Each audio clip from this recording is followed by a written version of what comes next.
Yay, we're back again. And we are talking about what it means to be radiant, because we've named ourselves the Radiance Revolution. And there's a reason behind it, isn't it, girls? Because we all deal with different clients and have friends and family. And we're all of this age, 40s, 50s. And we see people and they feel less than radiant. And that's sad because we're here to thrive and we can feel radiant. How do we get there? How do you feel radiant? And what do we want for this group? I agree. And what is radiance? And how do we stay in it? Because, quite often we will go out somewhere or we'll do something for ourselves and we'll bring that radiance in. But it's actually staying in it, keeping in that space consistently that brings us the ability to thrive. Yeah, I love that, because you can't stay in a state forever, because it doesn't work like that. Like, we have to feel not radiant to know what radiant feels like. And I get that. And it's not a permanent state we can ever stay in. We can't stay in any emotion. However, it's feeling less than radiant and getting back to radiant quicker and quicker each time, isn't it? And that's the life hacks. That's the biohacking. And how do we do that? Absolutely. Yeah, I think that, like you say, we're never in radiance all the time, and all three of us know what it's like to not feel radiant, and yet all three of us are super curious about how we feel radiant more often and how we bring others into radiance. Like, that is literally what we're all passionate about, and that's what brought us together, to work together, to create together, to do these events together, to do courses together, just to run a general community together, to elevate women and to bring women into the fullness of their expression and to allow them to experience all of themselves, because that is the thing that so many of us, we get into relationships, or we have children, or both. We lose parts of ourselves, not necessarily through any fault of anyone, but it is the program that's within us to put ourselves last. And then by the time we're finally ready to start looking for ourselves again, we're so lost and we're so ill and we're so run down and we're so tired and exhausted that we just don't know where to start. And so I think that this is when you really need, to be around people that are there to uplift you, people that have knowledge in certain areas, people that are coming together as a community to connect so that you can share your experiences and realize you're not alone. And that's, that's exactly what this is about, isn't it? That's what this is all about. Absolutely. Totally. And I don't know about you girls, but like, it's the full moon energy today, and full moon sets me off balance, right? And I've been to a sound bowl evening a few evenings ago. The first thing I did was break one of her sound bowls. By accident, obviously. I didn't just get up and smash it. Just, it's very much an accident. It was a freak accident. And had this sound bowl experience, and you think, oh, it should be all lovely and bliss. None of it was. It was actually made me irritated, because it's bringing stuff to the surface that needs to be dealt with. Today in the full moon energy, I woke up angry, sad, upset. Now, one would think that's not radiant, but you know what? I have to go through that to feel radiant. And right now, this very second, I feel fucking on fire. I've done my hair, I've put on a tiny bit of makeup, I've put on some clothes that I feel really comfortable in. And it's not just about the outside. Radiance is not just about the outside. It's about how we're feeling inside. But had I not allowed those feelings to come up, to be addressed, to be honored, to be investigated, you know what it was about? I need tighter boundaries in some areas of my life, because we get to a certain stage, don't we? And then they unravel, and then you have to have a reset. And that's what this message is all about. How do we get back to feeling our full, true power in all our glory, in all our essence? We do that by honoring each and every part of us. And I love what you said, Mel, like, all of you is welcome into this space. All of you is safe in this space. There is no judgment. We can help you deal with areas of shame and guilt and emotions. And that's exactly what we want to do, because we do it as well. We have to keep rinse and repeating it for ourselves, don't we? Otherwise, we'd be on the floor crying most days. And I think, you know, it's coming to a space where you know how to get to your radiance, or how, you know, like I said at the very beginning, what is radiance to you? You know, and finding that radiance to find balance every day. I mean, that's been a journey for me, is because so often I was out of balance and not feeling it, you know, feeling quite heavy and dark, and, you know, not being able to find that light, find the radiance, find that in my environment. Or, you know, I think actually, because you're trying to look for it outside of you, it's within. So that's where you've got to go to. And I think when I talk about consistency too, it's about finding that neutral space where we're not in that push me, pull me mode, where we're not giving so much, like you talked about, Melly. You know, we've got so many different labels in our life. We give to so many different, you know, entities, not just in the human form of our babies or our parents or our lovers, or,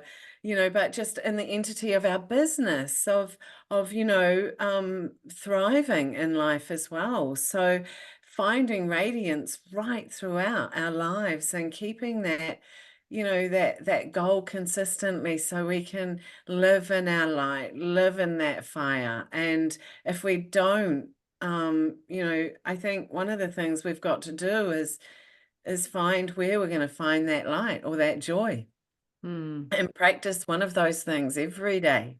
You know, I think it is rituals, and bringing that back together to us. We all have such beautiful tools and wisdoms to share, to give, you know, to people, and that's why we want to bring this community. It's being able to share those beautiful gifts we've been able to conjure over the years. And I'm not talking about just this lifetime, you know, the lifetimes of years that, you know, in this realm now, we want to share. We want to bring those communities back, because as wahine, we've been so disconnected, not just from ourselves and not just from the whenua, but from each other and from nature. So, you know, bringing it back and really allowing our radiance to shine through, and then allowing us to have those tools within us, and not, you know, yeah. So quick, what are 3 of your top tools to feeling radiant? 3 of mine. Well, just real quick ones, like snapshot ones. We want Yeah, real dancing, diving in the moana, and actually singing. I love I that. love singing, because singing's frequency, right? And frequency is, you know, everything is frequency and magnetics. So anything you draw to you that makes you feel good is going to increase, you know, raise your frequency, and it's going to magnetically draw good feelings towards you. So, you know, I have to meditate every morning, especially in these energies, because it's so crazy out there, right? And there's so much suffering, and there's so many people suffering with stuff even going on with them and their families, and so each morning, and there's a lot going on around me at the moment, but each morning I meditate. So, you know, if I have to get up at 6, then for the kids, then I'll get up at 5 to meditate. I make sure that I have minimum of 1 hour before my family gets up, and that is my self-care hour, right? So I rub my feet on the ground, I discharge, you know, my night energy, I splash cold water on my face, I meditate. And then, you know, I might either just listen to some music or put some soft music on, so that when everyone gets up, it's really calm. And, you know, I really like soft sort of sitar music in the morning. And then I love real dancey, fun music in the afternoon, like you, Bridget. And, you know, and then I make sure that I am calm for my children and family when they get up, because how I am in the morning sets the mood for how they are all day. So that would be my tips. I love that. Yeah, mine is putting myself in a good mind frame first thing in the morning, because we all have the voice in our head. And that's what I say to clients, the voice doesn't necessarily go away, you know, and we can all wake up in the morning, especially in winter, and go, oh, I don't want to get out of bed. But that sets the trajectory for the rest of your day. So I go, okay, even if that little monster comes in, I'm like, I am so grateful. I cannot wait for the opportunities. And then I put myself in that mindset of the woman I am. You know, I'm like, I get up every morning to help women and teenagers love themselves. I'm like, I'm not doing that if I'm a miserable bugger thinking about how dark it is. So I get myself into this mindset, which then all of a sudden makes your shoulders come back, and it makes you get out of bed feeling better instantly. It's just insane. So it's always my first thoughts. I always make sure that they are good thoughts, and they're not lies. I'm not kidding myself. It's the truth. You know, I am excited for the day ahead and the possibilities. So that's one for me. And then, you know, after I've done my training and my dog walk and been outside in nature, I always try to make sure then that I do feel good on the outside. You know, I want to wear clothes. I went through many years of having clothes, you know, after having 4 kids, and you inherit things from other people, and you put something on and it makes you feel dowdy, or it makes you feel fat, or it makes you feel ugly, or the color drains you. And I just wear them, you know, just put them on because you can't really think about anything else. No, if I put anything on now and it makes me feel any of those things, I put it straight in the charity pile. Same. Yeah. Same. And I'm just Absolutely. like, no, I'm not doing it anymore. Yeah.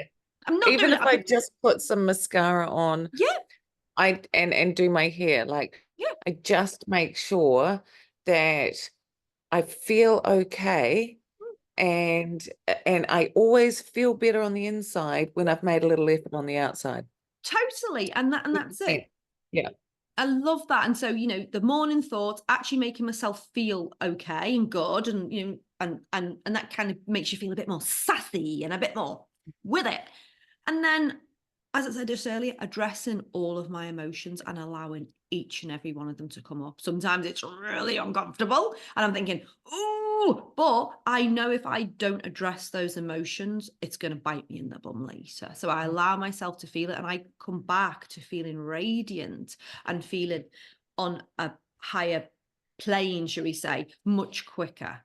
But again, that's practice takes perfect. But they're my things. But I've got a million others, and that's what we're going to share with the group, isn't it? We're going to share millions of resources and guides and beautiful things as the time goes on. So we'd love to hear from our listeners, our viewers, to what you want, what makes you feel less than radiant, and we're happy to address that.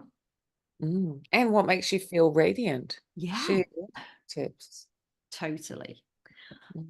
Girls, this has been awesome as always. So I think we'll leave it there. We'll keep it short and sweet, but we'll be back again next week. And watch this space. We're gonna put the link below for our live event coming up. And we've also got a course coming up soon. So just watch this space, ladies. There's so much more to come. Thanks, Jo.